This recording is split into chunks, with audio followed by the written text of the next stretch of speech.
those chests have fixed contents. You get a little bit of gold, you get a torch, and you get a magic key. Here we're guaranteed to get a magic key, but we have no idea what else we're going to see. We could see just about anything here, so let's watch and see as they open these chests what they're going to get. So we get some starting gold over on Sparkover's side and a magic key, and what do we have behind in the last chest? They found an herb, and now they're going to check, and no, they do not have any spells. And their strength is 8, so that's pretty good.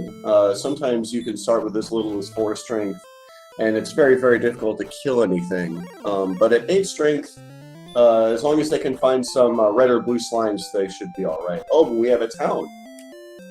Oh, this is excellent. They've got good starting gold, they've got a town. Ooh. Oh, and okay, this is great. Sparkover is resetting because she saw a hand axe, and she's hoping to get enough gold in order to buy that hand axe from this chest, because this chest with money in it is always going to be there, but the amount of gold that they get is going to be a little bit different. So you see, this time she got 587 gold, and so now she can go buy that hand axe. And I assume Highspirits is debating whether or not he wants to, but no, he goes ahead and he buys that club and that leather armor. And so Highspirits has some gear, but because Sparkover reset, she is going to go ahead and pick up that hand axe, and I believe that's going to put her in a pretty good position at the start of this game. And yeah, Cyclone, in this game, the contents of all treasure chests are shuffled, just like in Link to the Past. But also, the locations of towns, the locations of caves, the shape of the world map, all of that is completely random. There are some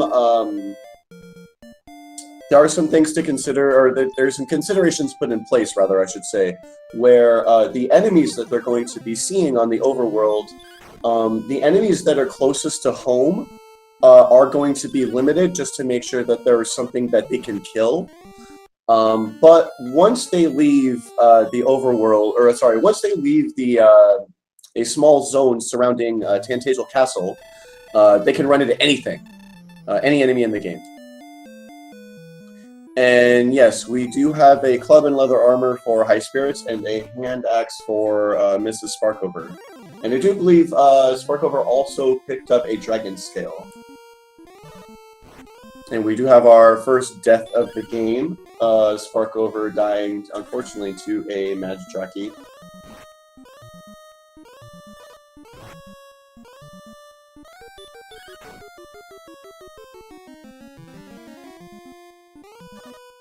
Yeah, people debate on whether or not they should randomize the caves, because the location of a cave can be random, but the cave itself is not going to be randomized. People who are very experienced in playing this game, they know exactly the layout of every cave and where every chest is going to be. And I personally prefer it that way. I think it would be a little nutty if the caves were also randomized. I like I don't know if you want to call it skill, but I like the element of knowing at least a little bit about the game. Being able to just navigate through caves quickly. And yeah, forgive my voice, I just woke up. Unfortunately, Sparkover is her decision to reset and buy that hand axe, although it does give her significantly more attack power, it is not paying off right now. As we do see Highspirits go ahead and take a significant experience lead.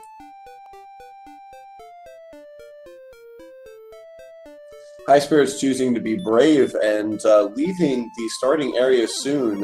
He is far enough away that he could run into any monster in the game. Sees a Wraith, which is not terribly strong, but stronger than he can fight right now.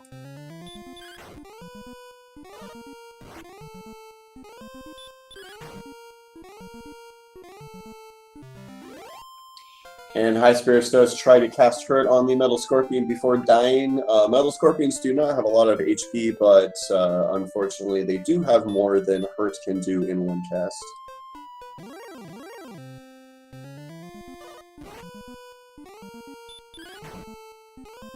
You know, I had never considered the idea of just swapping out the floors and then leaving everything else the same. That would actually be really interesting. But yeah, I agree with DW Edit. If the caves were replaced with random mazes, I don't think that would be very fun. Oh, and we have a Sharlock sighting on Highspirits' side. That is Sharlock Castle is where the Dragon Lord lives, and he is the ultimate goal of the original Dragon Warrior game.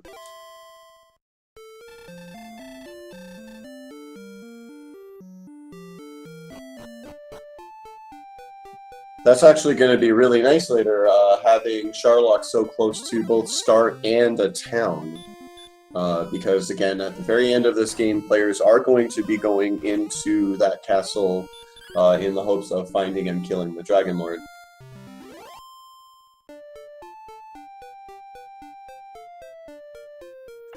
The stats starting out weren't great, but they've picked up quite quickly here. I see both Highspirits and Sparkover sitting around 40, 50 HP and NP.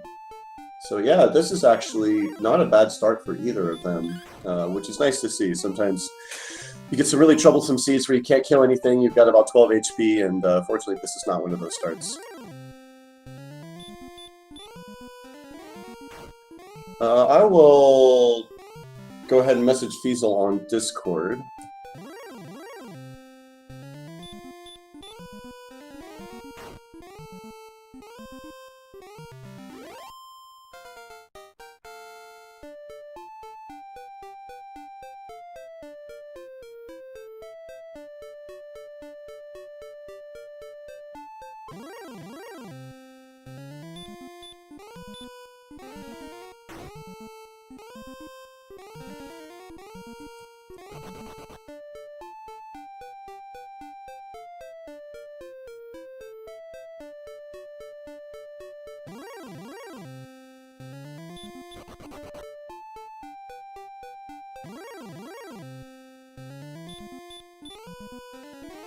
Okay, now we have another cave and a town for Highspirits.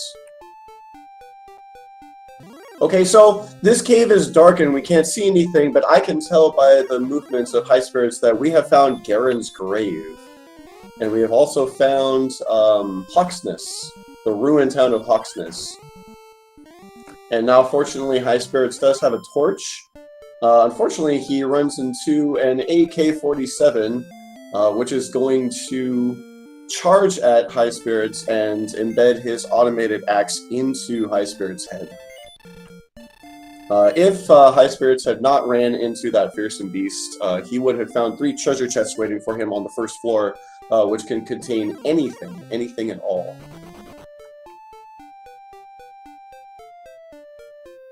Highspirits choosing not to go back in the same direction, instead finds another cave. And right after he dispatches this magic tracking, I'm sure we're going to see what it is.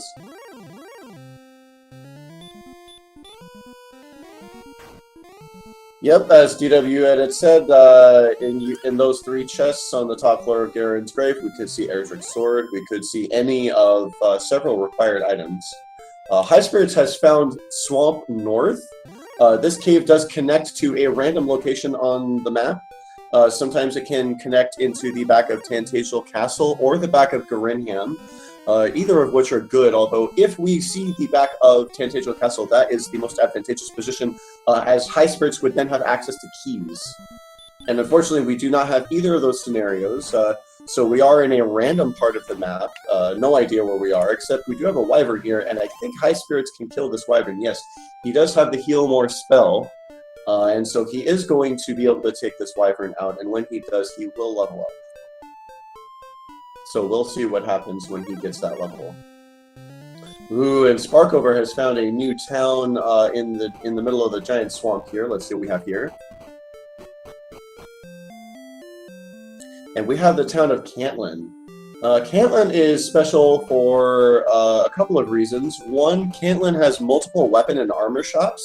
So if you're looking for an item called the Silver Shield, which is the best shield in the game, quite expensive, but the best shield in the game, you have many chances to find it in Cantlin.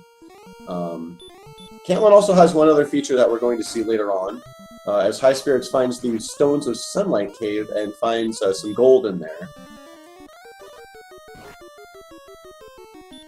And Highspirits is going to do what we call a slow gold grind or a ghetto gold grind, because chests in Dragon Warrior 1 do not disappear, with the exception of the chests in the throne room at the start of the game.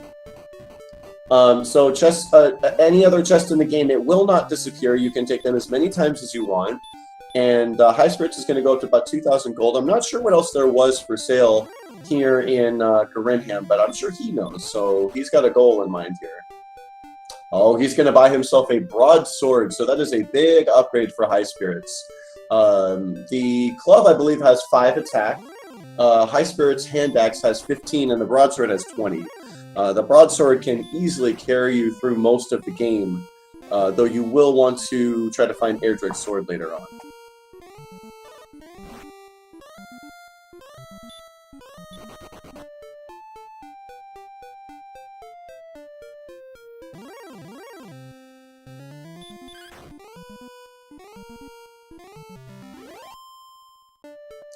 And Sparkover easily dispatches that Magidraki with her hand axe and her good strength. And now Highspirits is going to be able to make very, very quick work of this wyvern, I imagine, with his new toy. Oh, Kaishin no Ichigeki from Sparkover. Easily dispatching another Draki. And we do have Cole. Cole has 1 spot. Sparkover is immediately going to search it, and we can find 1 of 3 items here. Oh, or we can find nothing. So normally in the vanilla game, you would find an item what's called the Fairy Flute, which can put golems to sleep. In this game, you can find any one of 3 items: the Fairy Flute, Erdrick's Token, or Erdrick's Armor. And you're really hoping for one of those items. Now, because there was nothing there, it means we are going to have. Yeah, it means the token is in a chest. In this version of the randomizer, the armor and the flute cannot be in a chest. They must be on one of these searchable spots. And unfortunately, the specters have hurt more. That is very unfortunate, because specters are actually a really good mid-game grind enemy. They're worth about 45 experience, and they are not very difficult to kill, generally. But because enemies in this game can have any attack at all, anything from Dragon Lord Fire to Hurt More to regular hurts, they can have any spell in the game. Unfortunately, the Spectre does have Hurt More and will be very troublesome for our competitors here.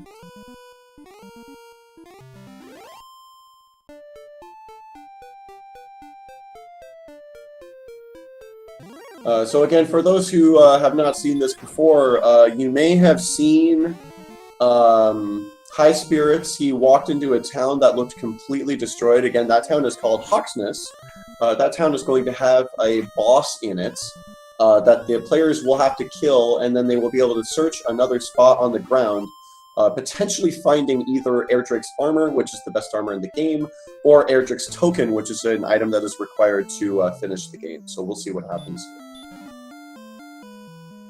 Sparkover is going to find the Stones of Sunlight Cave, and we'll see if she does her own grind here. No, she chooses not to. She is happy with the gear that she has right now. She wants to continue to either explore or grind a little bit.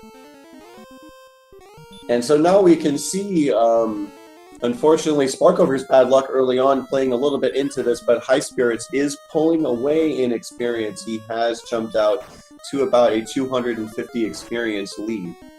And I believe with his broadsword that's only going to continue to grow, but this green dragon might have something to say about that. No, he does get away from that green dragon, so he is going to continue to explore here. Sparkover having quite an epic battle with this Droll Magi. Droll Magi worth about 53 experience, which is going to be very significant. It will get Sparkover the next level.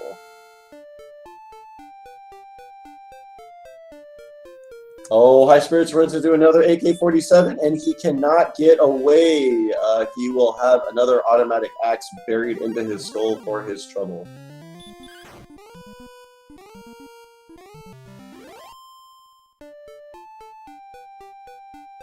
I did not see if they got a spell on level 7. I will ask Fiesel to update the tracker, which will give us that information.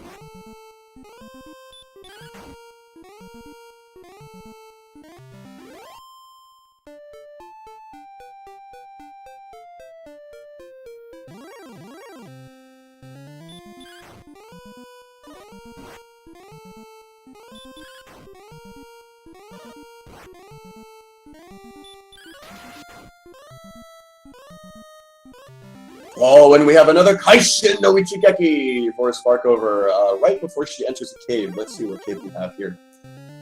Oh man, this encounter rate being a pain in the butt. Oh, and now that she's found that Droll Magi and these Wraiths, again, these Wraiths are very good mid-game enemies, not terribly strong, not terribly high defense, and she is cutting into that experience lead from Highspirits. She checks for Radiant, sees that she does not have it. Checks for a Torch, sees that she does not have one of those either. Oh, and she is in Swamp South. This is the cave that Highspirits went to before. So it looks like Swamp North and Swamp South, they are not very far apart from each other. But Sparkover does not know that yet, so she's gonna walk out. She's gonna walk to the top of this cave and come out. And I can tell you right now, in her mind, she is really, really hoping that this goes into the back of Tantagel Castle, just because there are magic keys for sale there. But unfortunately, she does come out disappointed. She is simply on the other side of Tantagel Castle, just to the southeast. But she is going to continue to walk to the east and see what she can find. As unfortunately Highspirits does die to an AK-47 once again. This, I want to say, early mid-game is proving a little bit frustrating for Highspirits. Oh, and it looks like Sparkover is just strong enough to take on this Rogue Scorpion. These Rogue Scorpions are huge in the early game. They are worth 70 experience apiece. They don't have very much HP. And I think Sparkover will be very happy to try to get this kill here. And she does finish it off. Awesome.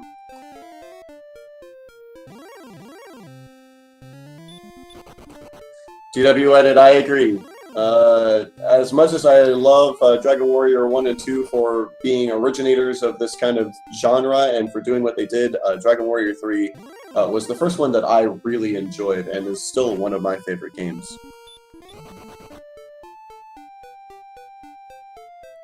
Jehu, that's because you didn't have a choice. You either grind in this game or you die.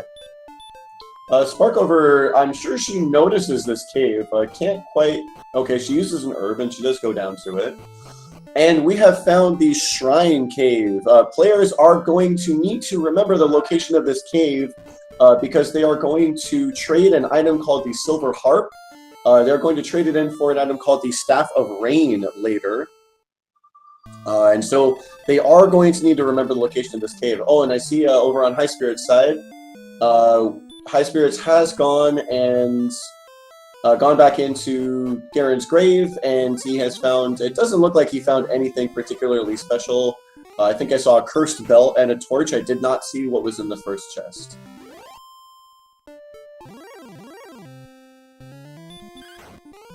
Yeah, now Fragos, that's a very good way of putting it. Each game was a huge improvement on the NES. I believe each game on the NES was a huge improvement over the last game. Obviously, in the first game, you only have one character. You can only fight one enemy. In the second game, you have 3 characters, and you can fight multiple enemies. In the third game, you've got classes. And in the fourth game, you have what I still believe to be one of the greatest stories in RPGs. Final Fantasy VI fans can fight me.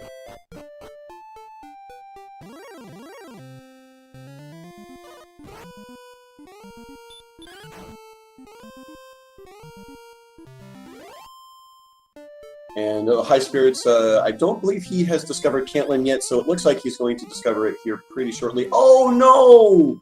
Oh, the knight is breathing Dragon Lord fire and sends Highspirits back to start. Normally those knights, which are worth about 80 experience apiece, normally they are very good mid-game enemies, but not this time. as we do have Sparkover going up a level, getting a nice amount of HP and power, but no new spells. This is going to be a very interesting seed because neither of them have hurt more early, and so it is going to be hard for them to take down some of these bigger enemies, and also to take down this Hawksness boss, whatever that boss happens to be. And so Sparkover now recognizes that this is Garen's grave, and she is going to check and see what's in these chests. I did not see what was in this first chest here, so this is going to be new for me as well. Dravy, traditionally speaking, 90 minutes. Under 90 minutes, I would say, is the average. But we have had tournament races that have finished in under an hour, and we have had tournament races that took over 3 hours. And then if you're playing practice seeds by yourself, depending on just how difficult your seed is or how easy your seed is, again, that can take anywhere from an hour to a couple of hours. But I would say 90 minutes is about the average.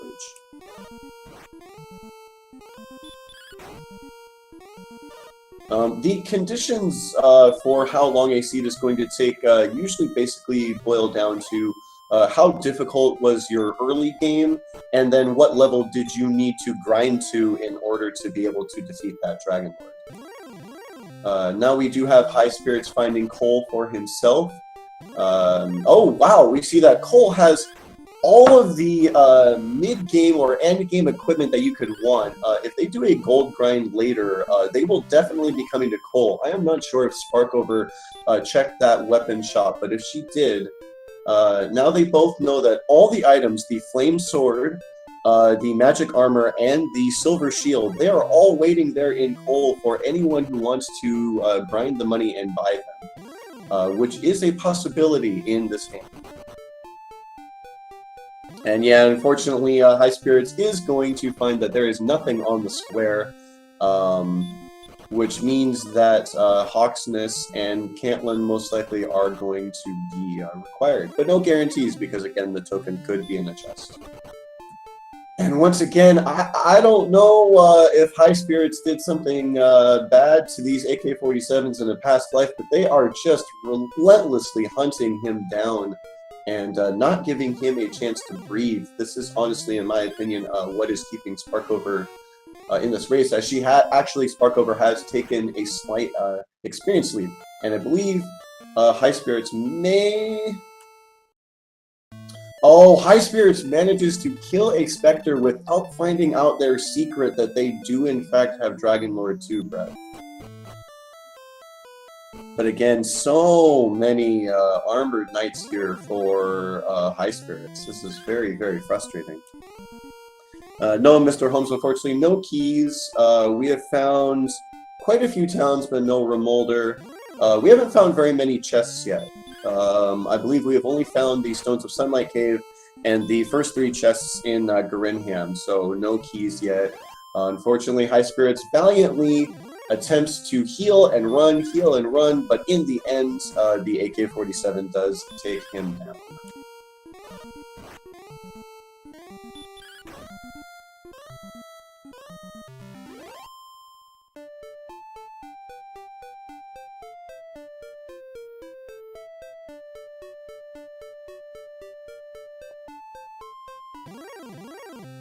I am doing my best to keep tabs on when they find stuff and where they find it, and it does look like Remolder and Breckenary are the only towns that have not been found yet. And so, if one of them chooses to go in a new direction and finds a town that has not been found yet, it is about a 50-50 whether or not that's going to be useful for them. Wow, and Skeletons also have Dragon Lord Fire, but fortunately Sparkover has enough HP that she can take the maximum damage and still manages to dispatch that Scorpion. Highspirits, on the other hand, is engaged in battle with a Magic Wyvern, and he does win that battle quite easily and nets himself a nice 83 experience. Oh, and then he finds out the Skeleton secret of Dragon Lord Fire. Oh, I feel... my heart goes out to Highspirits. He has been sent to start, I want to say at least at least 8 times this seed already. That does not feel good. And Sparkover takes the level lead for the first time in this race, getting to level 9. Unfortunately, level 9, not a very big level. 5 attack power, I think that was 5 attack power, 1 response speed, 1 HP, and 3 MP, and no spell. Still no hurt lore for these 2 contestants.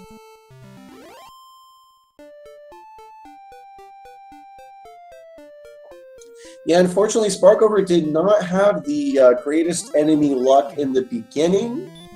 She did opt to reset the game and buy that hand axe with her starting gold. But now she is apparently having a much better luck now. I'm sorry, I'm going to mispronounce your name, Iagra.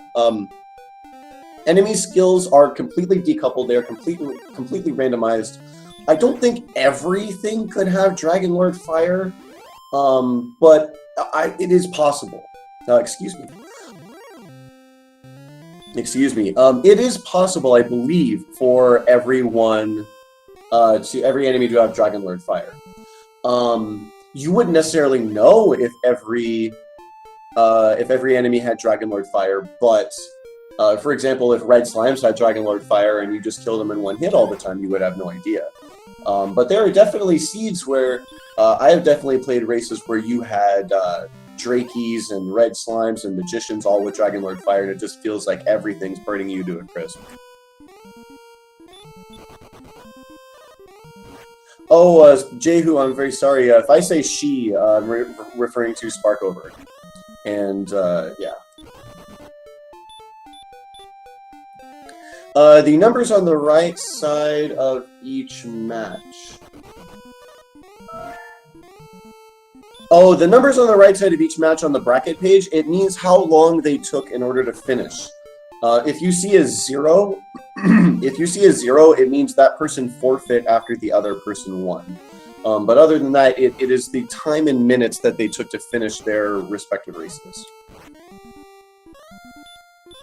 And yes, Shad's Hellcat mentioned that right now we are racing version 1.3 of the randomizer, but version 2.0 has chaos mode in which all enemy stats are completely randomized, and so yes, you could have a blue slime hit you for, you know, upwards of 20, 30, 40 damage. Yeah, chaos mode sounds, well, it sounds chaotic. You are welcome, Jehu.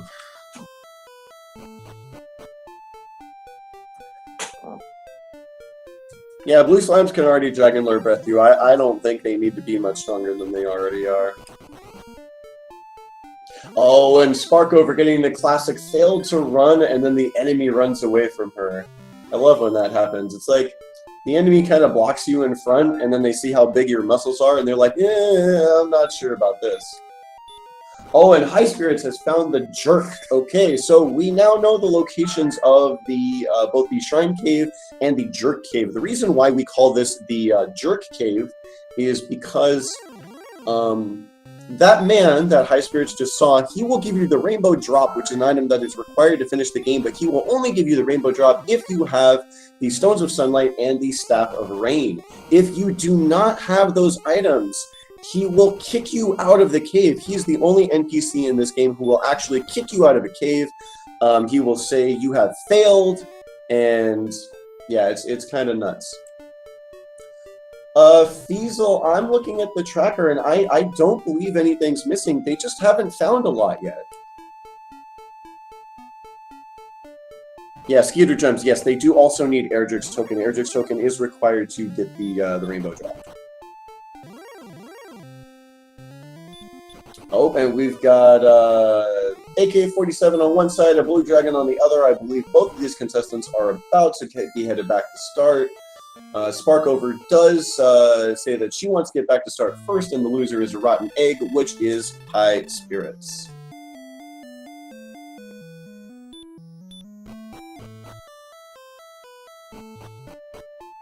I'm going to take this chance to get myself some water and refresh the stream, so just bear with me for a moment.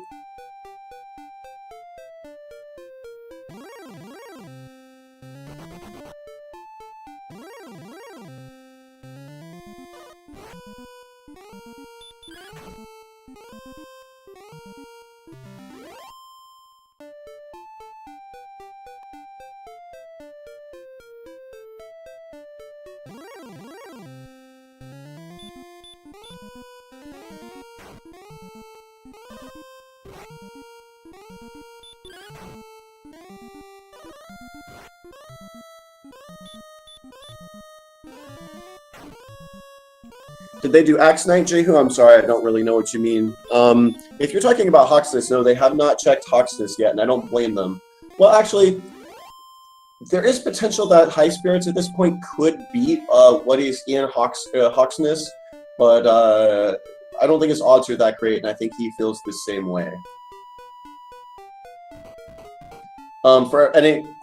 Again, for anyone who has not seen this game before, in the ruined town of Hawksness, there can be multiple different enemies for bosses. You can have Axe Knight, Armored Knight, Golem, Stone Man, Blue Dragon, or Red Dragon. And some of those enemies are easier to kill than others, mostly because some of them are susceptible to hurt more and some are not. But yeah, Highspirits right now opting not to try to find what is in Coal. Sorry, not Coal, what is in Hawksness. Highspirits looked like he was going to test his strength against his Blue Dragon and decides better for it.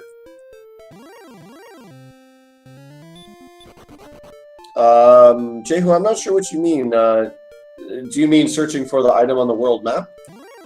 Because neither of them have keys yet, so they have not gotten the coordinates from the man in Cantlin. They do know where Cantlin is, but they don't have keys. Oh, and now Sparkover is starting to have that bad luck that Highspirits has as she gets sent back to start.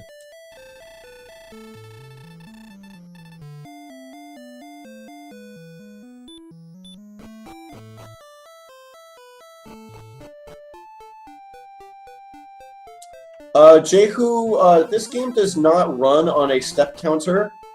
This game uses a much simpler formula for determining whether or not you get an encounter.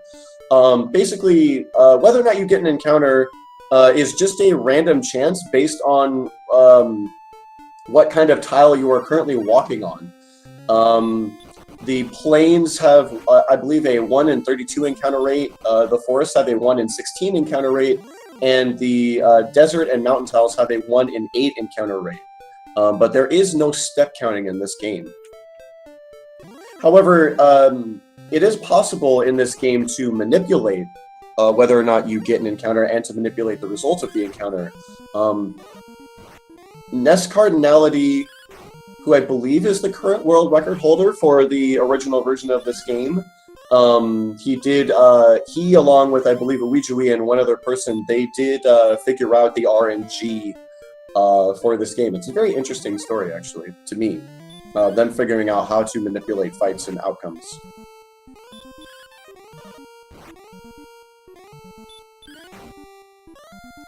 Iagra, it's based on, Iagra, I think that's how you wanted me to pronounce that. It's based on frames. And the interesting thing about this game is that you will notice that there is a little 2-frame animation on our intrepid hero here, and my understanding is that each repetition of that hero's animation is exactly 16 frames, and when you want to change direction, you can only change direction every 16 frames. And so that helps a lot in the manipulation, because your inputs don't quite have to be as precise.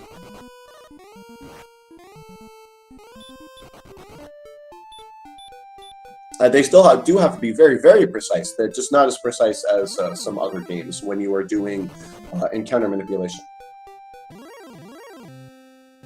And yeah, sub hype. I think that's the first person I've seen sub to one of these race channels.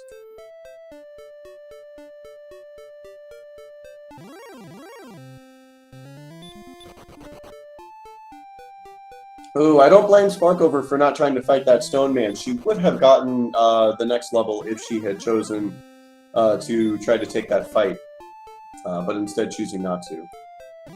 The next level is going to be at 1,500 experience points. Kind Kind of wish Sparkover was taking some of these these weaker encounters, because they do add up quickly when you're so close to the level already. And Sparkover is also going to find the jerk, which is not helpful now, but again will be required later on.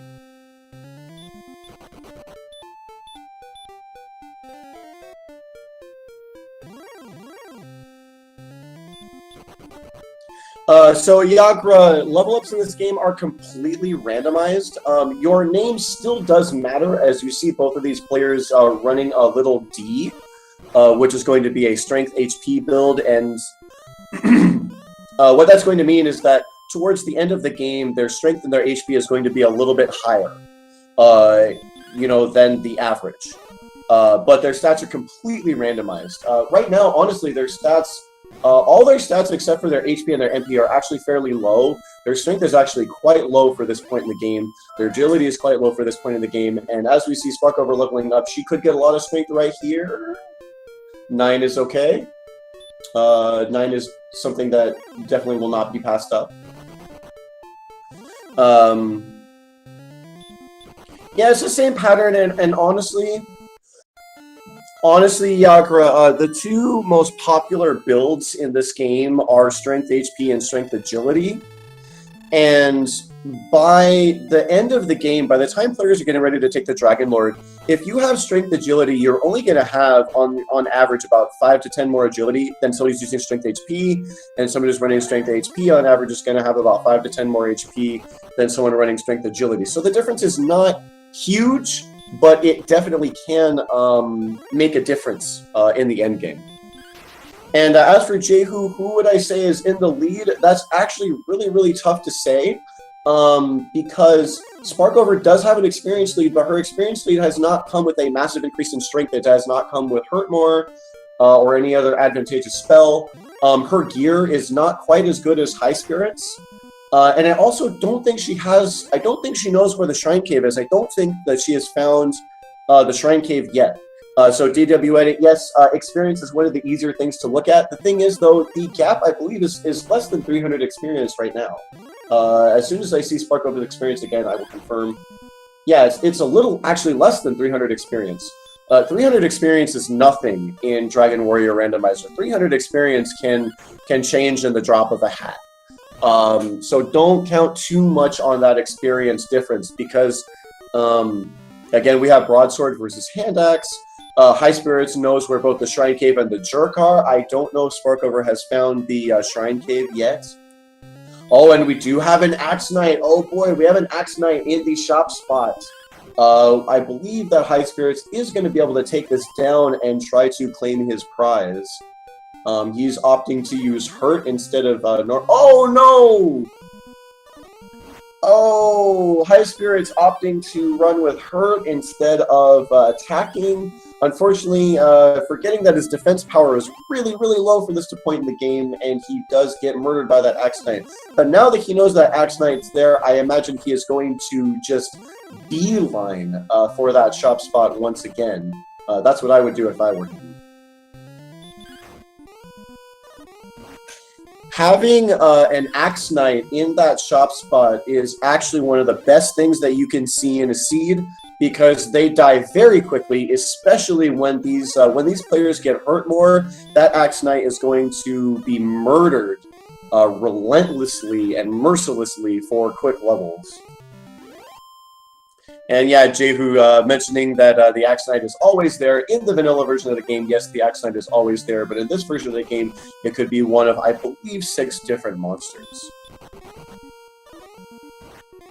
And yeah, I'm sure Highspirits is hoping that this is the armor, and I think we're going to find out here as long as he plays it a little bit more careful this time.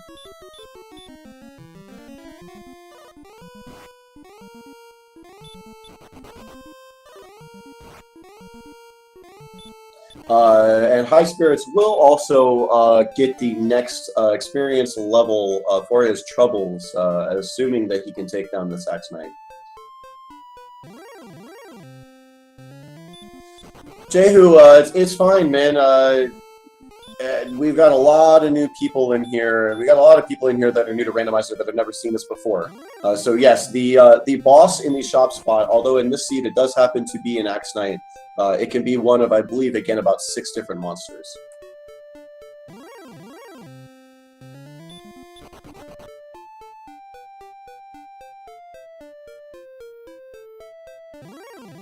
And with one last hurt, Highspirits does take down that Axe Knight. He is going to, well, after this level, he is going to search the spot.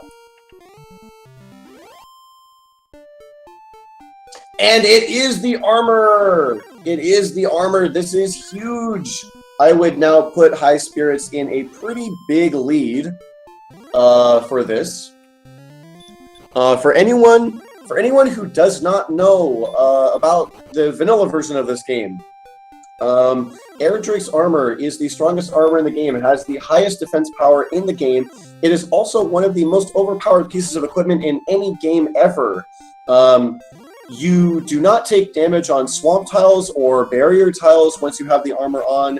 You take reduced damage from hurt more, and enemy fire breath when you have the armor on. And you are immune to stop spell when you have the armor on. On top of all of that, if all of that was not good enough for you, you also recover 1 HP per step while you have the armor on. The armor is amazing. And yes, I would put Highspirits in a commanding lead right now.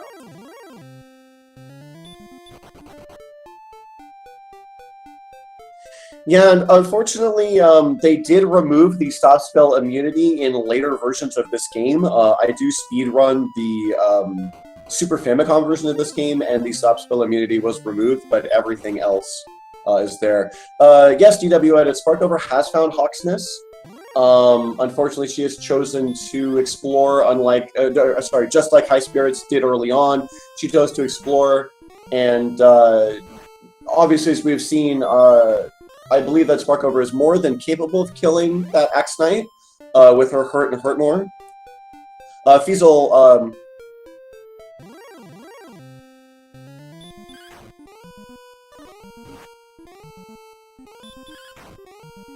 so yeah, Sparkover knows where Hawksness is, and as we've seen, she could go get the armor anytime she wants to.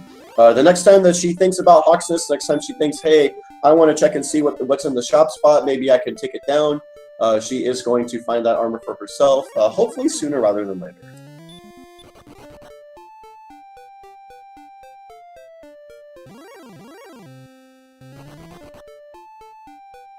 Yep, there is a tracker under each of our respective players.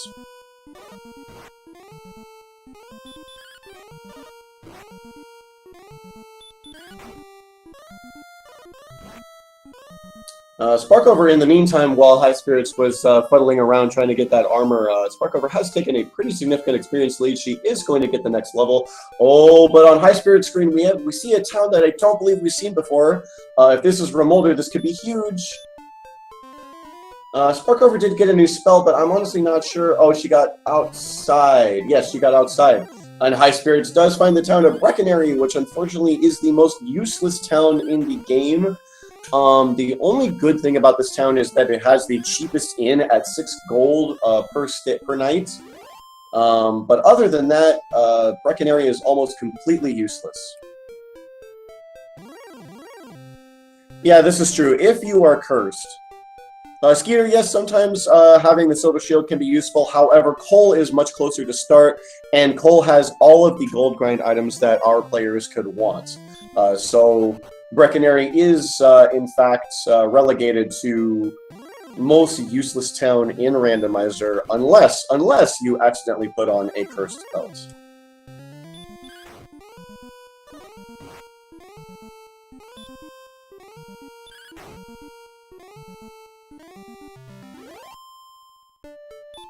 Or I suppose if you're willing to spend a key to get some fairy water, if you really, really, really want some fairy water really badly and you don't want to go to Cantlin for it, you can get some in Breckenary. But since both players have Repel, I highly doubt that they're going to be making that particular choice.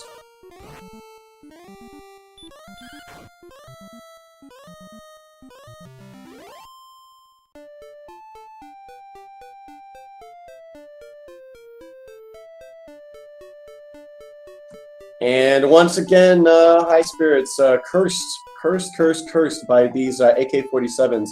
I will take this opportunity to discuss one aspect of this game that players new to Dragon Warrior and or Randomizer may not know about. So, running from enemies in this game, is a little bit of luck, and well, actually, it's a lot of luck. Oh, hey, Nescard, Natalie, how you doing, man? Yes, this Armored Knight hits like a truck because normally you would only see Armored Knights in Charlotte Castle. You would only see them in the final dungeon. But because, again, this is Randomizer, you can see them anywhere. So basically, when you're trying to run from an enemy in this game, enemies have classes. And there's 5 classes of enemies. Axe Knights are in the final class of enemies, which makes them hard to run from. Axe Knights also have somewhat high agility. And so basically, when you're trying to run from an enemy, the game looks at your agility and it looks at the enemy's agility, and then it multiplies that by a random number. And whoever has the higher number gets to run away. Or sorry, if you have the higher number, you get to run away, and if you don't, you get blocked. And so it is more or less complete random chance. Oh! We have Remolder for Sparkover. Sparkover is the first to find keys. This is huge. This is exactly what she needed in order to kind of take the... She has the experience lead. Highspirits has the armor, but having keys is so huge in this game. So the first thing she is going to do, she is going to walk out of this town, she is going to immediately walk back in, and she's going to go to the inn, and she's going to spend 2 keys to try and find out what item is in this chest. What do we have?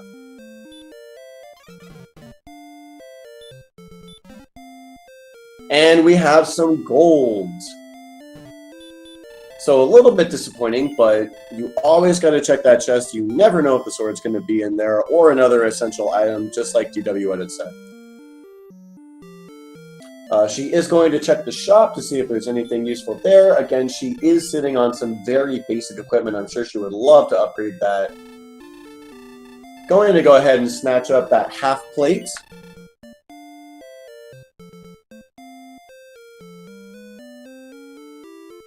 And now, what I imagine Sparkover is going to do, she's going to cast Return and head straight back home. And that is what she does. Oh, and it looks like Highspirits right on her tail has also found Remolder and keys. So this is going to be close. We have a lot of chests to go through now that they have keys. We've got the Grave, we've got Garinham, we've got Tantagel. Sparkover chooses Garinham first. She wants to check these 3 chests and then check what's in the basement. Oh, Erdrick's token! I thought that was going to be Erdrick's sword, the big stick, but Erdrick's token is equally important. It is a required item to finish the game, and that means we now know that there are no coordinates. There are no coordinates in this seed. There will be no overworld map counting. All the required items are there just for the taking. And Sparkover does find that in Garinham Basement we do have Mountain Cave. This is going to be 5 more chests for her to pick up. So it looks like we are going to, in one fell swoop, after only seeing 4 chests this entire seed, in one fell swoop we are going to clear basically all the chests on the world map.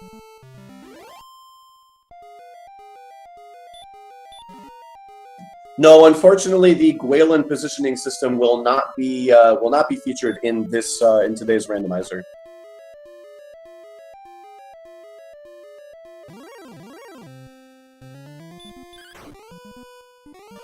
I think I only saw gold on the top floor there. Highspirits choosing to grind out a level, I guess because he was so close to it. Hopefully he's going to head back home here soon. I'm honestly not... Okay, he just wanted to check the edge of the map there, just in case there's anything left. I don't think there could have been anything left, but it's good to be thorough.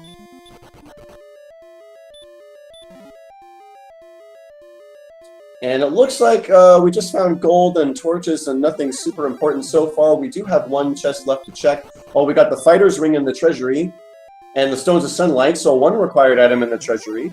And he did put on the Fighter's Ring, which In the original game, the Fighter's Ring does nothing, but in Randomizer, it does give you +2 attack power. And nothing! I do not think there was any required items in the Mountain Cave. That is very unfortunate for Sparkover. Wow, Treasury also had the harp, so that means once Sparkover heads to the Treasury, I think... No, she's not going to let this guy kill her. Did we have gold in the Treasury? Can they do a gold grind? Sorry, so much happening at once here. I wasn't paying attention. Sparkover may want to die here and try to set up a gold grind. She does not know yet if there is gold in the Treasury or not.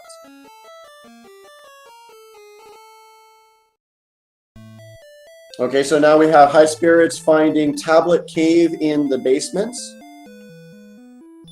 This could be the sword. This could be the sword right here. Let's see. What do we have? We have an herb, Erdrick's legendary herb, passed down from generation to generation. Oh, bottom right chest had gold. Thank you very much, Zoldar. So, Sparkover is going to find herself 1 silver harp, 1 stones of sunlight. Oh, DW edited. It doesn't matter if she takes it first or not, because she opened all 5 chests in the mountain cave. And so she's guaranteed to be able to do her gold grind glitch here. As Highspirits is going to find the token, which means Highspirits does have the 3 required items needed to finish the game.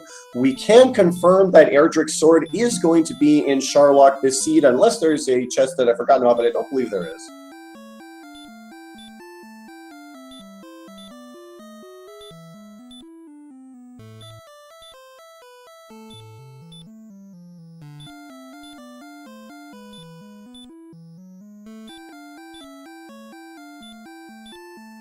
Yes, they do have the stones. Okay, so for anyone who is new to Randomizer, yes, Iagra, this is what we call the chest glitch or the gold glitch. Give me one moment because this is a long explanation. I'm going to have a drink of water and then I will let you know what's going on here. So, to start with, this game was released in 1987 and this game does have some very simplistic ways of coding certain things. So, when you open a treasure chest, that treasure chest does not disappear. It is stored in memory. And when you go back onto the overworld, that memory is cleared and those chests reappear. That's why Highspirits was able to do that slow gold grind at the beginning of the game. But in the throne room, in the vanilla version of this game, in the throne room, there is a torch, a magic key, and 120 gold. And in order to keep players from abusing that gold early on, they lock those chests away in memory permanently after you leave the throne room. And so, okay, so let's go over this from what Sparkover did. So Sparkover went into the mountain cave. She opened all 5 chests. So 5 chests are stored in memory. Then she died, and she went straight to the throne room. So those chests were not cleared from memory. Then the game added 3 more chests that were originally in the throne room for a total of 8. Those chests were not cleared. Now, 8 just so happens to be the maximum number of chests that the game can store in memory. And so as soon as you try to open another chest, the game doesn't have anywhere to put that chest. And so the chest does not disappear. And so as you saw, Sparkover was able to just do a full gold grind up to 27,000. I believe she does. Cole is a excuse my voice. Cole is a little bit far. It's a little bit southeast of Tantagel Castle, but Cole does have all the items. It has all the items that they can want from a gold grind. Sparkover did not quite do a full gold grind. So I believe she is, I think, Ness Cardinality, I think, can confirm. He might know off the top of his head better than I would. But I think she has enough for a broadsword, magic armor, and silver shield. Oh, and now because the gold grind is still active, she took that opportunity to get herself some free herbs from the tablet cave. And it looks like she is heading towards... I didn't see whether or not she saved. It looks like she's heading towards Cole. Maybe it's not as far away. Oh, she's going towards Cantlin. Okay. So Cantlin has 3 armor shops. And so odds are that she's going to be able to find all the items that she wants in Cantlin. Maybe she already checked, I'm not sure. Okay, good. Okay, DW hit it. Thank you. It is. She did save.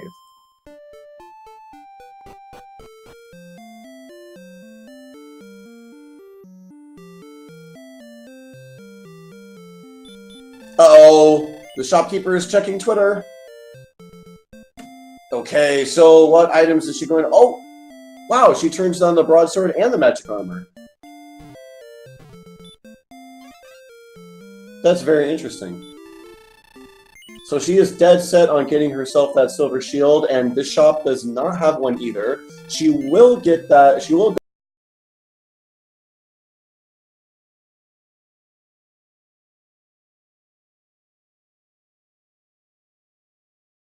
power. The difference between them is the bonuses that they get. And there is a silver shield, and Sparkover snaps it up immediately. And she does still have enough for a flame sword. I did not see a flame sword here, but if she wants to go to Cole, if she remembers, Cole does have a flame sword there. Sparkover is going to talk to the old man to try to get coordinates. She's going to find that there are none. He's going to say, thou must... Oh, wait a second. Oh, the fairy flute. Oh, I'm so dumb. I really hope that she does not try to count for this item. I really hope that she doesn't. It would be very disappointing because we know that it is the fairy flute.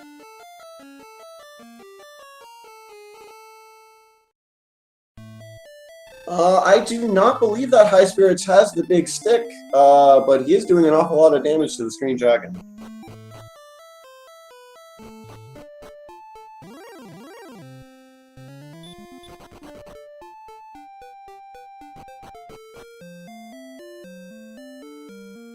Yeah, those coordinates are quite obscene.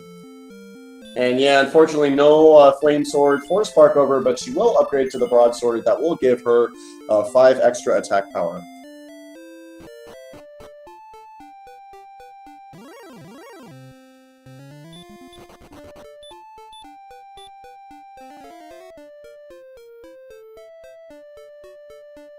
Oh, that's right! Sparkover has not gone back to the grave yet. That's 2 more chests.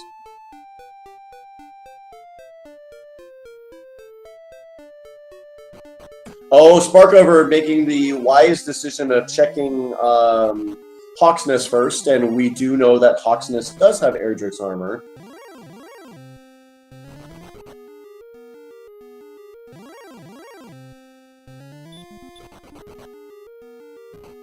Oh, wow, so Highspirits got the big stick, which means Highspirits is ready.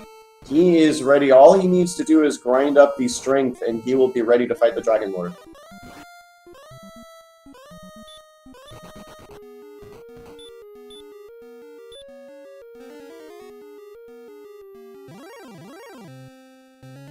Oh, and at level 12, Highspirits finally gets the spell of Hurt More, which is going to help him make quick work of both these Armored Knights and the Axe Knights in Hawksness, if he so chooses.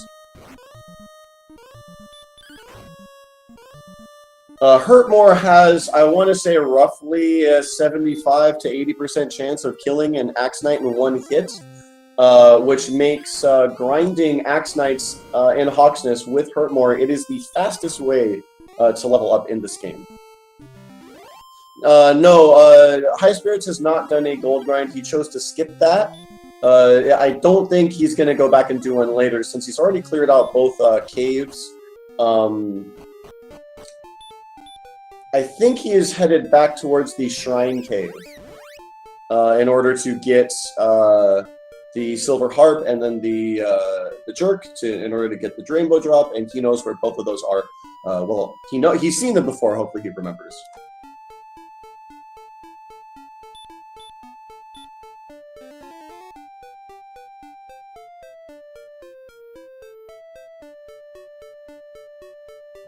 Not necessarily DW Edit. Unfortunately, their agility is not great. But, you know, when you get this late in a seed, yeah, Shubinator, he could try to do it later, but unfortunately, when you're trying to when you get this late in a seed and you're getting ready to do your final grind and you're getting ready to make your dives into Sharlock, it can be really scary to just take those few extra minutes to do that gold grind, to walk to the town, to get that silver shield. It's a big benefit, but you know, you're taking an opportunity cost of experience for defense power. And so, and it might not even, you know, the silver shield might not even matter at all. It really just depends on what their end game stats look like and what kind of enemies there are on Sharlock. So we will see that as things kind of continue to unfold here.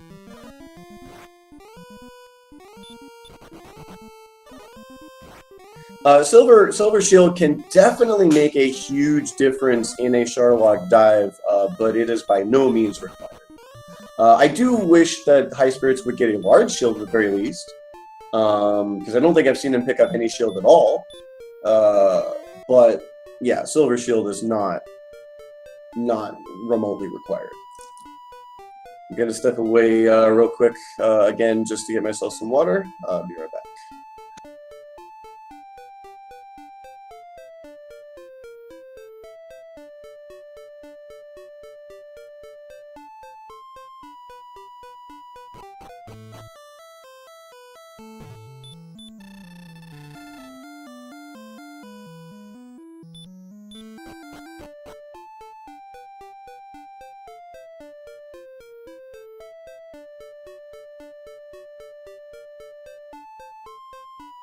Oh no, I didn't see what Highspirits did there. Unfortunately, even with all of his fancy equipment, he still died to a blue dragon.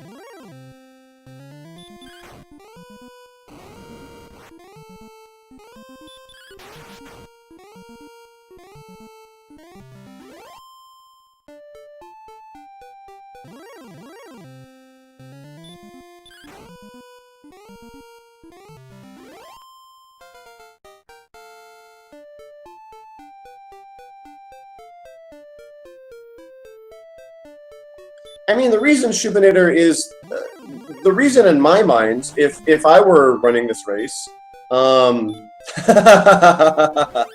Cyclone, that's very cute.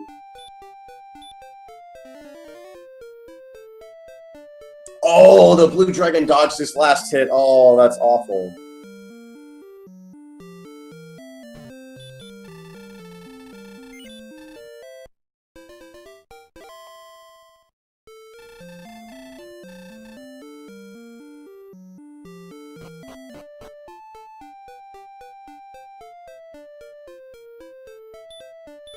Oh, Sparkover is gonna put down this rainbow drop. Is she gonna go in? This would be very brave indeed.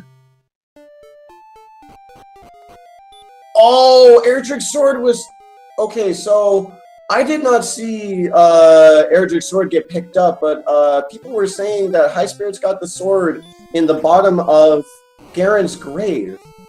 And it seems that Sparkover, instead of checking the bottom of Garen's grave, okay, I know what's going on here. So, if Sparkover has not checked the bottom 2 treasure chests in Garen's grave, there are a total of, I believe, 7 treasure chests in Sharlock, and so your odds are about 7 out of 9 that you're going to get the sword in Sharlock. She's playing the odds right now. Unfortunately, she is making the incorrect decision here. We know that she does not. She will get some information, though, because she is going to get to see what kind of enemies we have in Sharlock. But unfortunately, she is going to not find the sword, and she will end up having to go back to Garen's grave. And yeah, unfortunately, even with the enemies in here being stronger than most, it's not the greatest way of grinding. We do have an Axe Knight in the shop spot. Both players do have Hurt More, which is going to be the way they're going to get those final levels. I think that Highspirits has unfortunately forgotten where the Jerk was, or maybe he forgot where the Shrine Cave was. He's wandering around looking a little bit lost, and my heart goes out to him because I've been in that position more than once.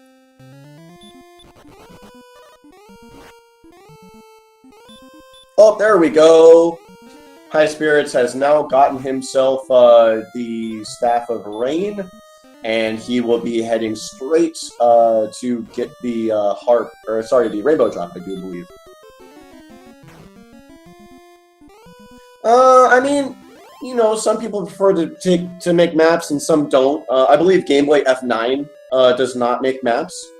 I keep a notepad document open and where I take notes of relative locations of things.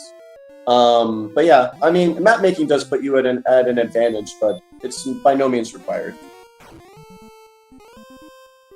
Blink, I'm going. I'm fairly certain he was the first to find it, but it could just be that he found it so long ago that he couldn't quite remember where it was.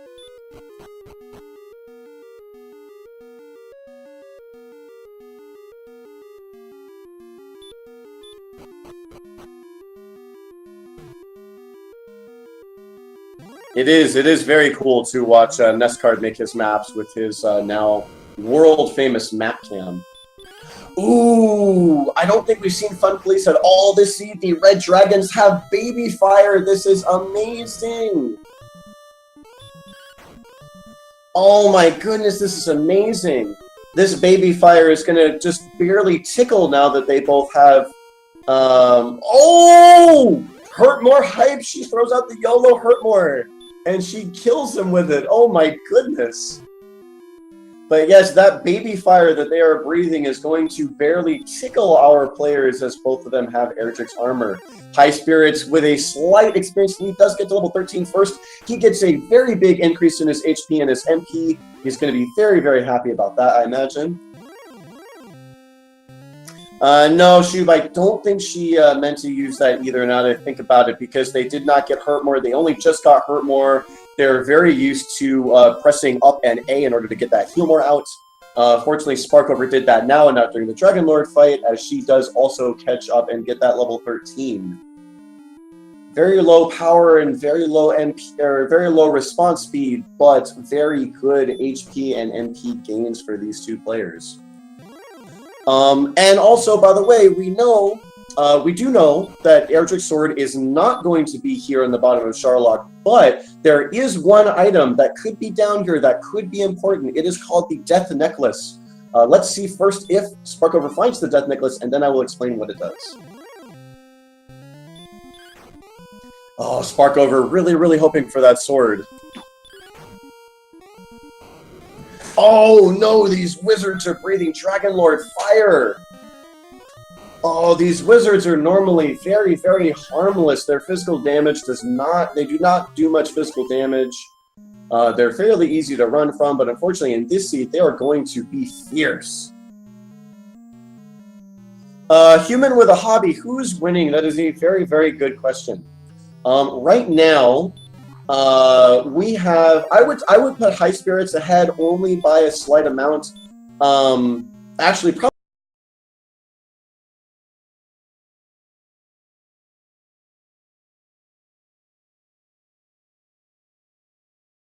Knights until he is at what he thinks is the appropriate level to kill the Dragon Lord. Highspirits also has Erdrick's sword, which is what Sparkover is looking for now. Unfortunately, she is not going to find it. So yes, I would put Highspirits in a slight lead, but I would not, he is not running away with the game yet at this point, not by any margin.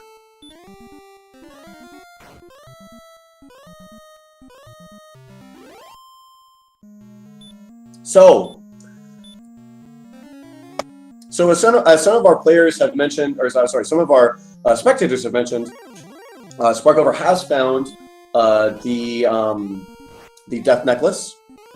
And what the Death Necklace does, in the original version of the game, the Death Necklace does nothing. It curses you and does nothing. It does sell for 1,200 gold, which is fairly significant. But in the randomizer, Tortured Paladin, our tracker does know about all these things. I am keeping him informed in Discord. Unfortunately, he is setting up, he is busy with his own things right now. So I'm sure he will get to that tracker in due time. So anyway, So Sparkover has a Death Necklace. In Randomizer, what the Death Necklace does is it will give you plus 10 attack power at the cost of 25% of your HP. So if our players get to about 130 HP or more, that is the point at which most people will opt to consider the Death Necklace as an option.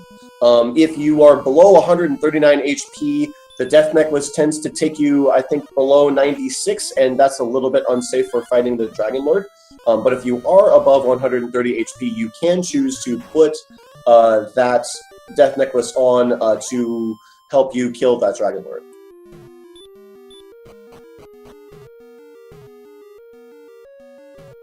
Now that Highspirits is in his full grind. Oh, wow! 31 hit points, and I think I saw 11 attack power. Oh, Highspirits is leaving the grind spot. He's taking a look at his stats. He thinks it's go time. And I have to agree with him. Yeah, wow. Was that 130 attack power that I saw there? Oh my goodness. Yes, he has 130 attack power. Oh my goodness, this is huge.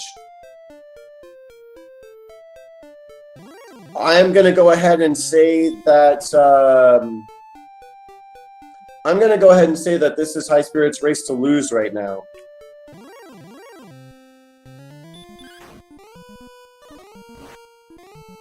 So Highspirits having 149 HP can opt to grab the Death Necklace from the treasury, the same as what Sparkover did. And then that will give him a total of 140 attack power, which is massive. And with the amount of heal mores that these players have, with the amount of MP that they have, this Dragon Lord fight is not going to be a problem at all.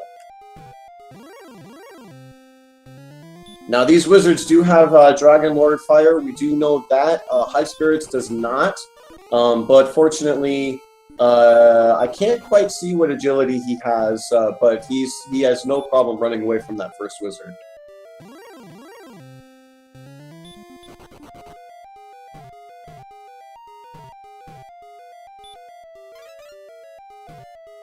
Yeah, the Dragon Lord is going to be fairly trivial for Highspirits here, regardless of whether or not he gets that Death Necklace. But if he wants to make a fight a little bit quicker, he can just check the Sharlock Treasury and get that for himself.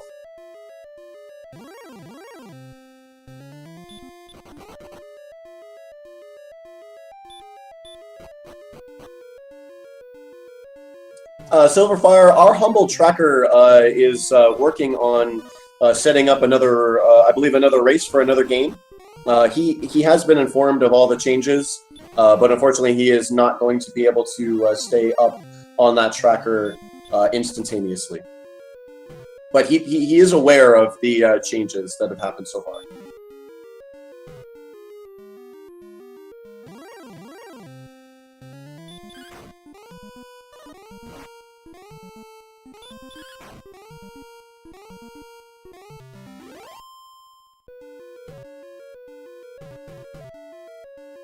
Oh boy, Highspirits having a little bit of trouble running away from this red dragon. His agility is a little bit low.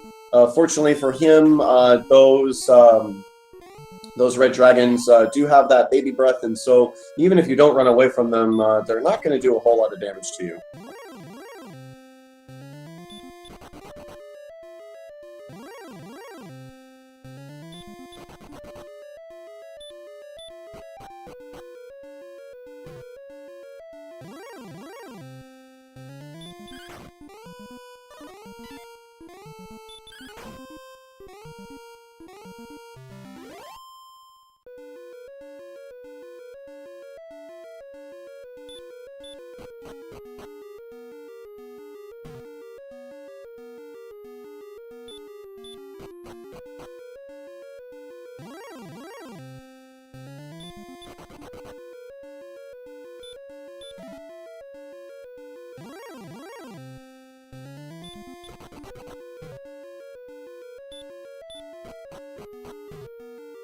Yeah, if I were Highspirits, I mean, it is a few seconds out of your way, But I would definitely go for the Death Necklace just to speed up this Dragon Lord fight. Oh, but he's going to skip it. He is going to skip the Death Necklace. Highspirits does not want to take the chance, I imagine, that... Because there, aside from the 6 chests in the treasury, there is one extra chest where the Erdrick sword is... there's one other chest where the Erdrick sword is in the original version of the game, and he does not want to take the chance that the Death Necklace is there.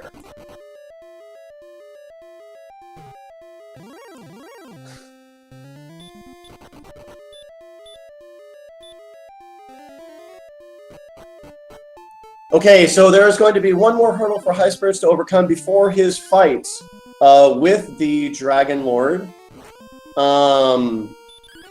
There is going to be a mini-boss. Oh, goodness, if he can get away from this Axe Knight, oh my goodness, that's going to cost him a heal more. This heal more should not affect his chances of winning the Dragon Lord fight. But unfortunately, he is having a very, very difficult time from getting away from this Armored Knight. Unfortunately, folks, this is just what happens in Randomizer. There are no guaranteed chances of running, and especially this late in the game and with their agility being as low as it is, that's just what's going to happen. And here's another Armored Knight, and he does get away from it on the first try. And on this square here, this little one square tile, we do find another Axe Knight. Both bosses are Axe Knights. And with Erdrick Sword and all that attack power, Highspirits does drop that Axe Knight without a problem. And he's one Star Wyvern is going to stand in his way, is going to block him from running a couple times, but not going to stop him for too long there. And now Highspirits will have the very difficult speedrun tech of holding B so he does not say yes. He is called a fool. And now the Dragon Lord, let's see if he has a good Dragon Lord fight or not. I don't really think it's going to matter, but sometimes the Dragon Lord has basically 3 options. He can cast Hurt More, he can physical attack you, or he can cast Stop Spell. Because Stop Spell will never work on you, it is more optimal for the Dragon Lord to cast Stop Spell.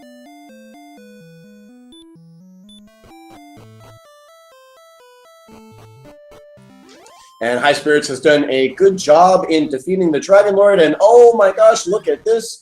The Dragon Lord has revealed his true self, and Highspirits opens up with a 10 and a double attack, very important. So, at 138 attack power, unfortunately on the tracker, we do have 130 attack power for Highspirits because he does have that Fighter's Ring on, so he can do a maximum of 15 damage and a minimum of 7. So right now his rolls are going straight down that average.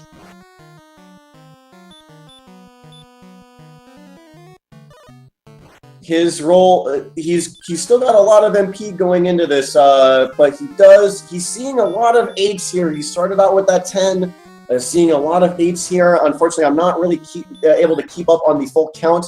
I can tell you that the Dragon Lord, in Randomizer, the Dragon Lord can have anywhere from 100 and I believe it's 150 to 165 HP. So a lot of HP for him to chew through with these tiny little death by 1,000 paper cuts.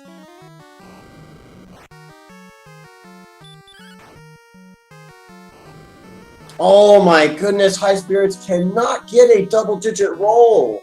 He just cannot do it. Yes, and his low defense is betraying him, as even the regular attacks from the Dragon Lord are just doing so much damage.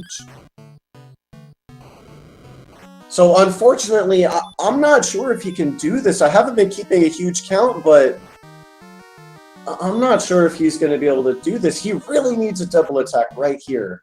Oh, a 14 is huge. Oh, and he does get that double attack of 14 and a 13 back-to-back on the double attacks. That was huge.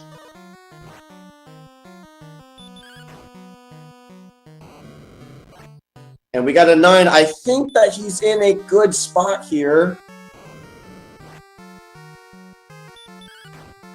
It may come down to the final attack, I'm not sure. Any attack now could end this for Highspirits. Oh, he gets a 7. He's got 2 more attacks left, folks. 2 more attacks left. And Matt rolling that maximum 15. He does kill the Dragon Lord. He does get that ball of light. And Highspirits is going to be your winner for this race.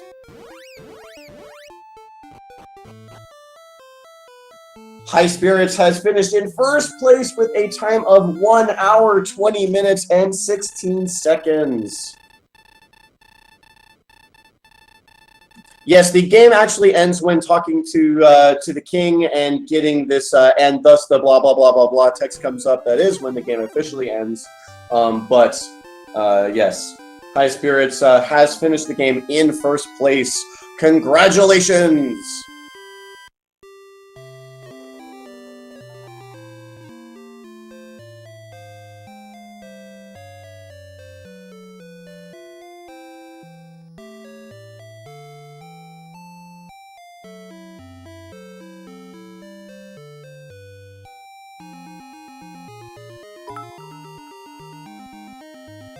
And with that, oh, I heard a ding, but I don't see Highspirits. I'm waiting for him. I extended an invitation for him to join me in Discord for a little chit-chat.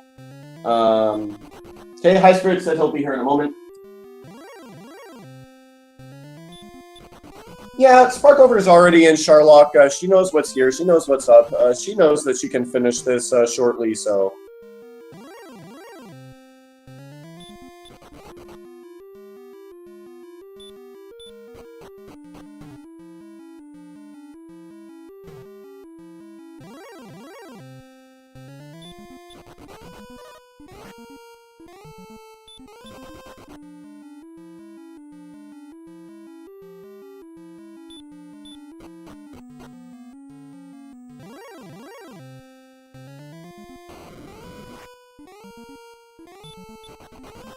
Highspirits, unfortunately, running into another Fun Kalista, but she does get away. Kenichi Masuda credit? No, I don't think so. His name is the beginning of every save file. You mean in like the in the save RAM there, or what's that? Oh, and we have a ding, and we do have Highspirits. Highspirits, congratulations! That was actually a very, very fun race to watch. I had no reason to win that. Ugh. Those what was that? Those armored knights. Those armored knights, man. I was saying the same thing. I was saying the exact same thing. I lost track how many times I died to him because I just kept dying to him, and like I couldn't find the Staff of Rain cave because my map was screwed up because every direction I had gone I had died to an armored knight. I was wondering about that because people in chat were wondering if you had found the Shrine Cave. I was pretty sure you found the Shrine Cave very early on, but I forgot. Yeah, I never found it till the end. Oh, you never found it until the end. Oh, okay. I thought you had found it earlier. Okay. No, that's why I was running around aimlessly at the end because I couldn't find it. Yeah, I wasn't totally sure about that. I thought you found it, but that makes sense. Yeah, I was watching this race, and I counted at least 8 deaths. I remember at one point I saw you die again, and I was like, is Highspirits going to enter double-digit deaths before 20 minutes? Like, this is insane. Yeah, it's just those armored knights were everywhere, and they completely destroyed me everywhere I went. I was so shocked that I won that. I felt like I was so far behind on experience. So actually, the amazing thing is that the experience lead kept going back and forth, because so at the very beginning of the game, you remember you got that gold chest and there was a town right next to Tantagel Castle. So you chose to go with the club and the leather armor, and Sparkover actually did do the reset and got enough gold. She got just enough gold for a hand axe and a dragon scale. I actually considered resetting to go for the hand axe because I came up like 15 or 20 gold short of a hand axe. I was like, really? You can get over 700 gold in this chest, and I rolled like a 540. Yeah, you rolled like the bare minimum, which is very unfortunate. But the irony is that Sparkover, I don't remember exactly what kind of abilities the enemies in Zone Zero had, but Sparkover died like 3 times in the first few minutes of the game. So she was still level 1 when you hit level 3. It was kind of insane. Yeah, once I realized I couldn't get the axe, I went ahead and, I just went ahead and tried to find a grind spot, and I happened to find a whole bunch of Drakis right next to the castle, so I fought them for a little bit. Yeah, so you took the experience lead early on, and you got a huge exploration lead. I mean, you went south, you found the grave, you found Hawksness, you went all the way around, you found I think the swamp cave was to the southeast, and coal. You found all of this stuff, and Sparkover was just trying to get like a foothold, really. Yeah, and I felt the same way. I was like, man, I must be falling behind. I can't kill anything. I can't do anything. Every time I went in the direction, it was an armored knight, and it's like, okay, what do I do now? And it's like, okay, I'll just go this way. The armored knight. I'm like, okay, then I'll try a new armored knight. I'm like, yeah, you had a good experience lead up until that point where you just kept hitting armored knight after armored knight after armored knight. So yeah, you had the experience lead up to that point. Sparkover then overtook you by a little bit, but I think it was when you found either Cantland or Cole, and you upgraded to a broadsword, and you bought a few other things. Yeah, once I found that Stones of Sunlight cave with the gold chest in it, I'm like, right, you did the slow gold grind. I'm gonna loot this 3 times and get a broadsword. That's the first thing. I was like, should I go for full plate? Nah, I'm just gonna go for the sword and go. Yeah, I was curious because I didn't see what else there was in Garinham. I was so hype over the hand axe and the reset and no reset. I didn't see what else was there. So I knew you obviously had paid attention to that, and I saw you get that 2,000 gold, and I thought maybe you saw a half plate there, or maybe you saw something else that you wanted there, but no, you went straight for that broadsword, and that broadsword got you the experience lead back, I can tell you. I don't know how. I couldn't find anything. The only enemies I found were Drakes, Scorpions, and Armored Knights. I was like, for the longest time, I wasn't gaining any experience because I couldn't kill anything. I mean, it was later on. I mean, you guys were. There were times where one of you had a 300 experience lead, the other had a 600 experience lead. I think right as you were going to Hawksnest to do your final grind, you guys were like within 2 experience of each other. It was insane. How did I get so far ahead of her then? If we were grinding at the same time with the same experience. She started her grind late because you guys found keys within about 2 minutes of each other. It was the last thing both of you found. And Sparkover went and checked everything except the grave. Oh, okay. She dived. She got all of the required items. She checked every single chest, but she did not dive the grave. And you got the sword and started your grind. And she went into Charlock playing the odds and was hoping the sword would be there. And unfortunately, it was. Oh, okay. So yeah, I just won the lottery. That's all. That already happened to me once in this tournament. Me having the grave left in Charlock, and I chose Charlock, and I failed, but thankfully I was still far enough ahead that I won that race after I went back. This time I'm like, I'm not going to risk it. I'm just going straight down. And Sparkover has finished. Just by the way, for our viewers, she did finish with an official time of 1:27:44. And Charlock was so close, she didn't even cast return. She just walked home. Yeah, no kidding. I think it would have actually taken longer for her to walk home than it would have to cast return. That is funny. Yeah, it's probably a couple of seconds. Up to No Good and I, we did a practice seed not that long ago where Charlock and Tantagel were separated on opposite corners of the map.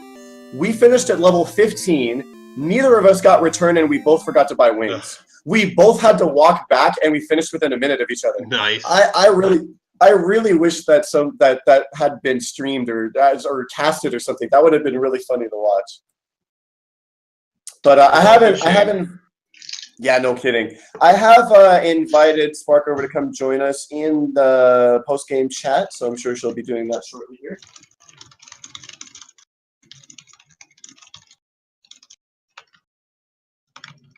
Oh, Highspirits, I will let you know, another thing that you did was you chose to go to Hawksness and see what was there much, much earlier than Sparkover did. So you got that armor. You had that armor for quite a while. I was so frustrated with dying and not finding experience. I'm like, I'm taking my hurt spell, and I'm just going to see what's there, and I'm going to hope that I can hurt it to death.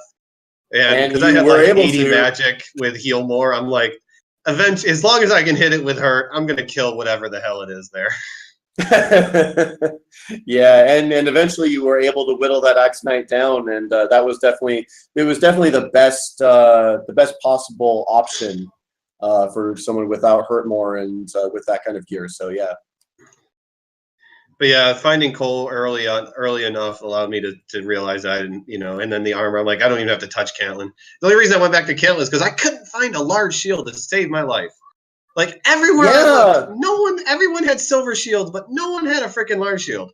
Yeah, there were a lot of large shields this seed. I was honestly expecting both of you at some point to just go back to do a gold grind and go back to Cole, but you actually never did do a gold grind. Oh, that was another thing. Sparkover did do a gold grind for, I think she ended up buying magic armor, broadsword, and a silver shield, and then she ended up ditching that magic armor in about 5 minutes anyway. So yeah, I have this thing where if I don't find a good gold grind fairly early on, I, for the most part, forego it. Because, oh, sorry, no, she bought a full plate. Thank you, chat. She bought a full plate on that. Okay, yeah, full plate was in Garingham, so Garingham for Mr. Holmes with a G.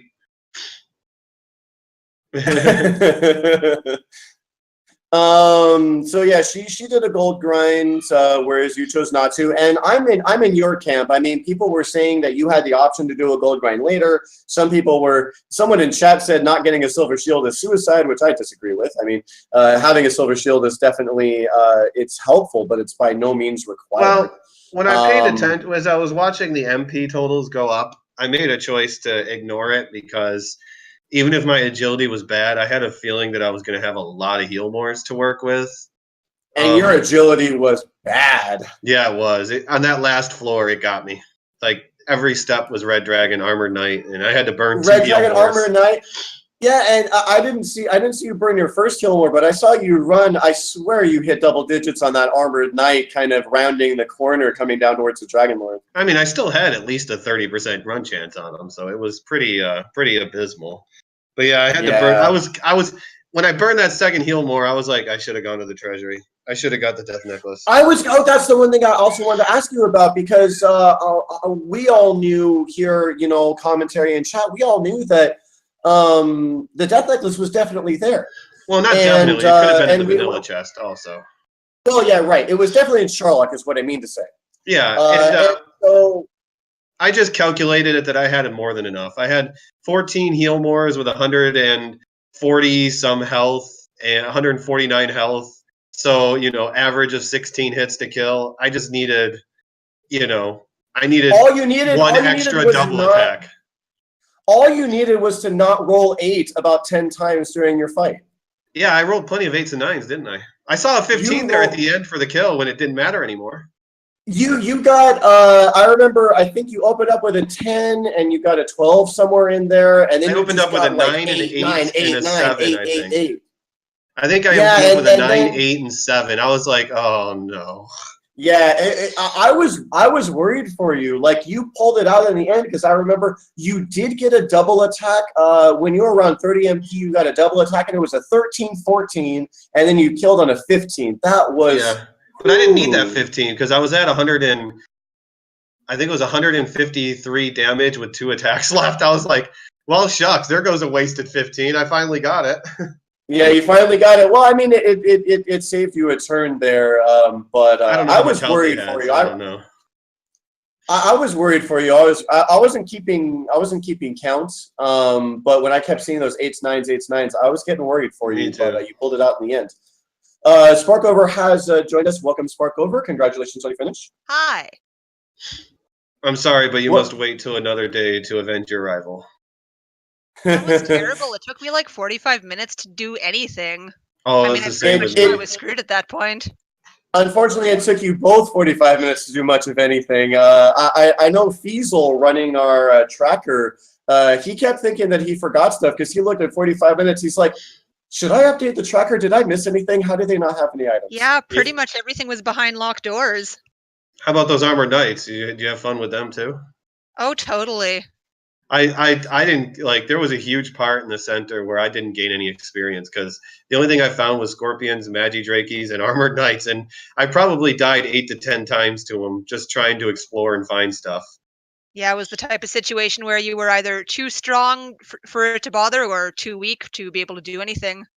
Yeah, it Although wasn't until Sparkover, that's what I was gonna say. It wasn't until towards the end where I like actually found enemies I could kill for experience, and yay. yeah, and Sparkover did at one point in the mid game. I do remember you finding a place that had like wraiths and droll magis. I remember there was one point where you were about 300 experience behind, and you caught up real quick. But unfortunately, those mid game enemies were few and far between, and some of them had fire breath. And well, yeah, that skeleton. Ugh. Oh yeah, that skeleton. Oh, that skeleton! Oh, this is terrible.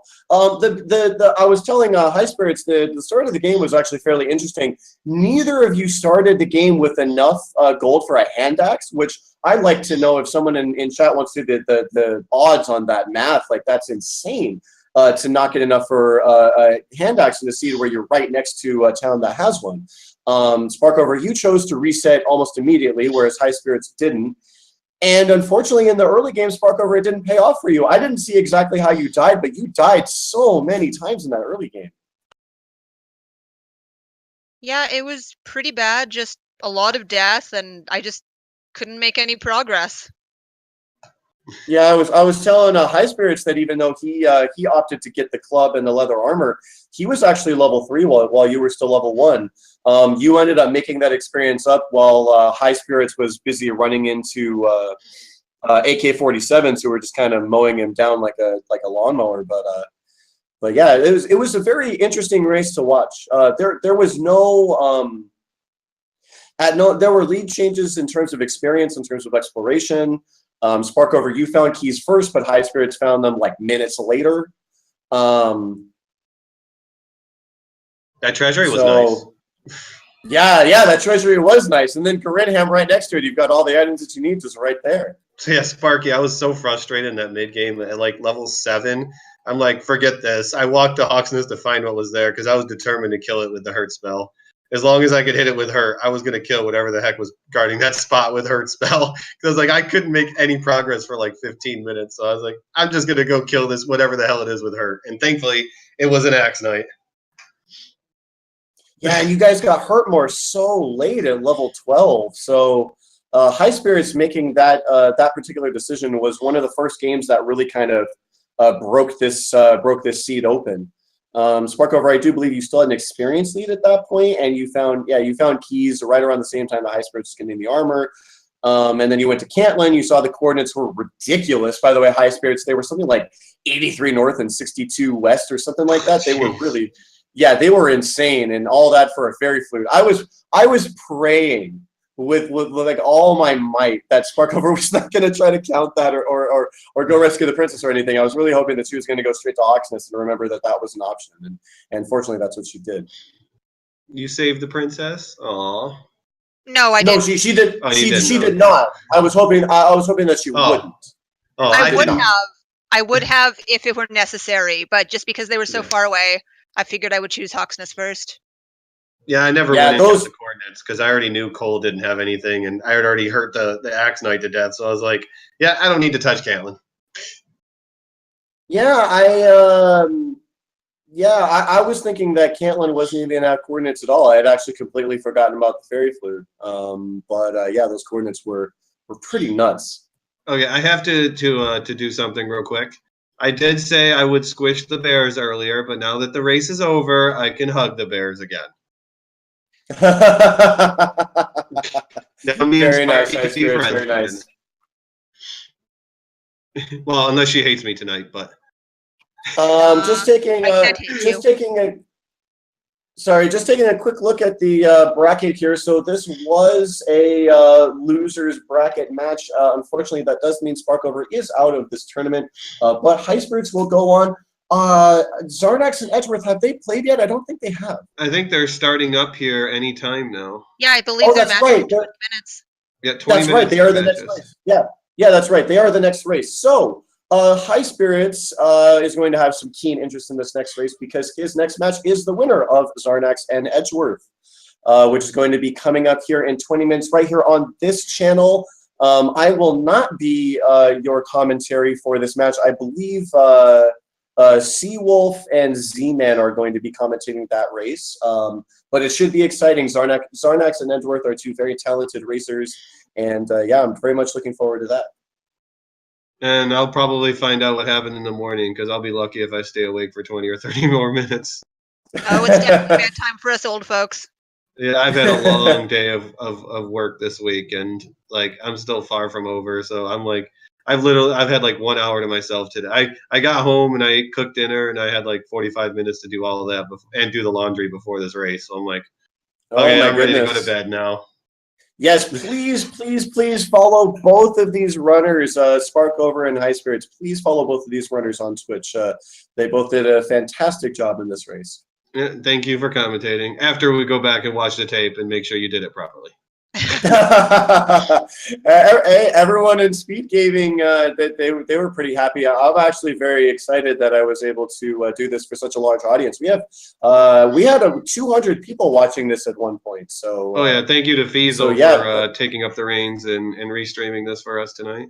Yes, thank you very much to Fiesel. Unfortunately, he's doing some other things, so not quite on top of things with the tracker. Not his fault, but yes, a very good job restreaming this. I think he's also going to restream the next race right here on Speed Gaming too. So don't go anywhere, guys. Yep, they're already setting up the match, so just hang out. Highspirits and Sparkover, once again, congratulations, on a well-fought race. Unfortunately, the armor and the sword did play their roles, did kind of pick the winner, but is there any last things that you guys want to say? Hug the bears. Well, I heard that Game Boy wasn't very available tonight, and he was kind of hiding. We should have just done a Chaos Mode Swamp Seed. Oh my goodness, yes! See how much in trouble we got later on. Yeah, but I think we had to make sure we finished within 2 hours for the next race. I know. Yeah, Fiesel would have had a hard time putting that ROM into his tracker commentary program, I think, to make sure that you guys didn't have to actually go up to level 30 in order to win. Well, no, Chaos Seed, you can still win at the same level. It's just, it's because it's every enemy is randomized. You don't know if a red dragon's going to run from you or if a Draki's going to destroy you. Yeah, someone in chat was saying that you can get just punched to death by blue slimes. And I think blue slimes time. Every seed I've ever done, blue and red slimes have slaughtered me. They're getting their revenge. You're usually blocking like the armor also. All right, well, guys, that's it for me. I do have some things I need to get to. So again, once again, if you still got some GGs left, please break them out in chat for Highspirits and Sparkover, and then stick around. In just a few minutes, we are going to have Zarnax and Edgeworth going at it. So thank you guys so much for the wonderful race. Thank you. Yep, thank you. Sparky, I love you.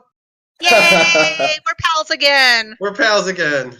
Yeah, Highspirits and Sparkover don't have to fight to the death anymore. Now they can be friends again. I'll come to her house and I'll knock her beads all over the place. Oh God, please, not that. And her yellow. Whoever you play in the next race, Zarnax, just good luck to you. Good luck to you. Sorry, Highspirits, good luck to you. Thanks. All right, have fun, guys, and look forward to that next match. Hey, good night. Good night.